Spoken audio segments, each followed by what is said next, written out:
Hello மக்களே! எல்லா பேரும் சேஃபா இருப்பீங்கன்னு நெனைக்கிறேன்.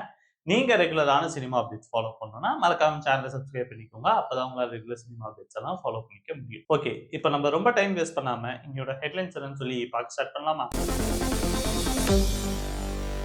தங்கலான். இந்த படம் வந்து ஜான் 26 வந்து ரிலீஸ் ஆக போகுதுன்னு சொல்லியிருந்தாங்க. கடைசில வந்து படத்த வந்து போஸ்ட்பான் பண்றாங்கன்னு சொல்லி ஒரு நியூஸ் வந்துச்சு. ஆனா படக்குழு வந்து இத பத்தி அபிஷியலா அனவுன்ஸ் பண்ணல. சோ இவங்க அபிஷியலா அனவுன்ஸ் பண்ணாதனால ஒரு வேள படம் ரிலீஸ் ஆகுமோன்ற ஒரு டவுட் இருந்துச்சு. பட் நாளாக நாளாக டெஃபினட்டா அந்த படம் ரிலீஸ் ஆகாதுன்னு சொல்லி நம்மளே எழுதி வச்சுக்கலாம். ஏன்னா அடுத்த வாரம் வந்து 26 வருது. இந்த வாரம் வரைக்கும் இத பத்தி எந்தவித அனவுன்ஸ்மென்ட்டும் வரல. எந்தவித இன்ஃபர்மேஷனும் வரல. ஸோ அவங்க அனவுன்ஸ் பண்ணாமலே நம்ம சொல்லிக்கலாம். இந்த படம் வந்து போஸ்ட்பாண்ட் ஆக போகுதுன்னு சொல்லிட்டு. ஸோ எதனால இந்த படம் போஸ்ட்பாண்ட் ஆகுதுன்னா, ஒரு சில விஎஃப்எக்ஸ்லாம் வந்து ஃபுல் ஃபிளெட்ஜா பண்ணலாம்னு சொல்லி அவங்க உட்கார்ந்துருக்காங்க. ஸோ அந்த விஎஃப்எக்ஸ் போர்ஷன்ஸுக்காக இந்த படம் வந்து கொஞ்சம் டிலே ஆகுன்ற மாரியான ஒரு சில விஷயங்கள் வந்து சொல்லியிருக்காங்க.